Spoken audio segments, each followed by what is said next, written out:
Good afternoon, everybody. Wanted to start out today, one of the first time that I've gotten a chance to talk with you since everything that's gone on this week. Just want to express, my and our organizational sadness for those affected by the devastating fires in Los Angeles. You feel helpless watching it from here and know how many people are being impacted. Definitely, Southern California holds I hold near and dear to my heart, and have some friends that have lost homes, and you just think about the impact it has on so many folks. So our prayers are with all those impacted, and definitely with the brave first responders that are putting their lives on the line and working 24-hour shifts to try to help put this thing to end, which is on all of our minds as we watch some of those things from afar. Regarding the location of the game, I know the NFL put out a statement. I defer to the league on all those things, and trust in our staff here that works with the league, and knowing the good folks with the Rams that Monday night's game will be, I know it's going to be played, and we'll just be going to play the football game regardless of where our plane lands. But we obviously need to just focus on our preparation for a really talented Los Angeles Rams football team. Wanted to let you guys know we will be opening up Taki's window today. He'll be back on the practice field with us today, so excited about that. Kevin, has anything changed from the football operation standpoint depending on where the game is played? No, I mean we're the road team, so it's pretty much there's a lot of really talented people both in our building and with the league office that help coordinate these things in times like this. So we're very fortunate to be able to just focus on playing a football game as the road team. It's just a matter of where we're headed. And have you guys gotten any sense yet of when the league will make a decision on where the game will be played? Yeah, it really, to me, it's just a matter of logistics that are out of my hands. So like I said, it's there's a lot of really smart people and people that will make that decision, and we'll just go play the game wherever it's going to be, and obviously all of that is centered around some pretty deep concern for the folks both personally that I know and just everybody impacted for sure. Were you watching the first game? It was pretty notable that both you and Sean are very good at getting people open in the red zone. Was that a point of emphasis when you're working with him? We just, across the whole game plan, I think, I learned so many things from Sean, but just the idea of doing whatever you can to help your players get open and make it as easy as possible for the quarterback, and centered around a focus about those guys up front that have a really hard job to do, snap in and snap out in the protection phase. And but yeah, it's always important to us, and it's something that we've been pretty consistent at for most of the season, and unfortunately didn't do a very good job at all. Started with me last weekend, so we're definitely using our full week of prep to make sure across our whole game plan we're giving our players the best possible plan we can. Kevin, has Daniel progressed to a point where you could see him being active as perhaps more than just the emergency third option? He definitely has progressed. He's gotten a lot of really good work in, both running scout team looks and then just extra work here and there when we can with Josh and really and Nick and Brett as well. I was really happy to get Brett back. He's somebody that I think's done a phenomenal job all season long and has a really, really bright future. So we're really fired up to get him back. And it's kind of, the best way I could put it is we're doing everything we can to get Sam ready to go, but at the same time, whether it's, Nick or Daniel or Brett now, all those guys are absorbing the game plan like always, and it's such a fluid thing here for the rest of the way. We're going to do whatever we think gives us the best chance to win. What's the biggest difference There's a chance in the that way he could be the number 2 quarterback? We're going to do whatever gives us the best chance to win here the rest of the way, Kev. When you put a guy like Britt, who has as much knowledge in this scheme this year on, is that a tough decision to do that, considering just how much he does know about what you guys do. Yeah, for sure. The rules are a little different as far as this time of year versus even last week. Had that move happen then, so you're still crossing your fingers knowing you're exposing a good player with, like you said, not only knowledge of our system, but somebody who we're just excited about, that we've poured a lot of time and energy into, brought him here for a reason, and he's exceeded all the expectations here, despite, I know people haven't seen him on the grass, doing anything during the regular season, but there's been so much work and time and energy spent from Brett with, Grant and Josh to continue his progression. That individual approach to that room for all those guys is a huge part of why we do what we do in this building. And he's definitely, from my vision point, he's benefited from it and shown that, he's a guy we could rely on here in the future with the type of work he's put in. Kevin, with the earlier game against the Rams, what do you like about Sam's game in that game and that you'd like to replicate? Yeah, I think we got off to a good start in the game. It's a very talented front, a lot of energy. They're a younger group, but maybe as impactful as any front over the second half of the football season for sure. When you go back and watch them week in and week out, I think Chris Shula does a really good job. So we know they're going to be doing things to try to take away some of the inventory that we put on tape over the course of the season. But I thought Sam, like I said, got off to a really good start in the game. We had a little bit of, had some pre-snap issues with, for a variety of reasons, that created a little bit of a pause and a lull in our flow, and they were able to capitalize and, defensively had some chances to get off the field in the second quarter that would have maybe gave us an opportunity. I think there was 2 or 3 penalties on one long drive, and they were able to kind of put us in a position where after losing CD, we were, up against it a little bit, but no excuse. They beat us and won the football game. We got to go try to play a little bit better, more consistent for longer, and see what that looks like. How would you say Sam's been the last few days in terms of understanding what went wrong in Detroit and kind of also moving past that, both fixing whatever went wrong and also the mental part of it? Yeah, I think Sam's been great. Off to a really good start this week. I think it's easy to just, and I for sure respect the question on Sam, but I think it's our whole team. We wanted to win last week, and we tried to put a lot into winning that football game, knowing it was a pretty much unique one-of-one type of game with the two teams playing. So all of us needed to make sure we had the reflection. Mostly, I would say I start with me, but our entire operation needed to have a reflection and a time period where we acknowledge what happened. We tried to identify the things we absolutely need to fix, and that's individual players like Sam and many, many others, and that's coaches.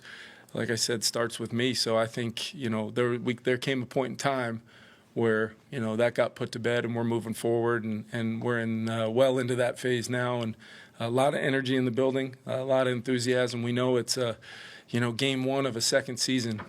Today we got some good work yesterday, but today I really look at it as practice number 1 of the second season. I don't look at it as practice number however many it truly is, and that's the feeling our guys have, because we're going to need this time of year every minute, every second, every time you get an opportunity to practice anything, technique, fundamentals in an individual period, team periods, special teams periods, it all matters, because this is from here on out, and like we have been for a few weeks now, but we're playing a really good football team on the road, and we got to play really good football to win the game as a team, and that does include Sam. Kevin, how much can you draw from that Super Bowl run with the Rams? You mentioned it after the game. You lost the season finale of that game and then came out hot in the wild card round. Can you draw from those things as you head into this week? Yeah, I think so. I just remember we didn't get the result we wanted in that last game, and we were able to, in many ways do what we're attempting to do this week from a standpoint of acknowledging how it happened, acknowledging how we need to improve. The late season improvement sometimes is just about consistency. It's about doing some of the things that you think back over the season we did really well. We got to make sure we find a way to do a lot of those things in a single elimination tournament to give yourself the best chance to win a game. So and then it's about momentum from there. In a game, in a quarter, starting the game the way you want to start, responding to adversity. A lot of the things that we've had to do all season long, you're just going to need to extract all that and put it into one game and make sure that, your team's ready to go. So, and then from there, there's 1,000 little things that go on in a game. I've told you guys before, I can think back to 7 to 10 plays throughout the course of that run where if one of those go differently, who knows? Can you quantify how valuable playoff experience is? I mean, in your locker room, it's a wide range of that. I think you probably can. I just think it's a matter of continuing to emphasize the things that we've emphasized all season long.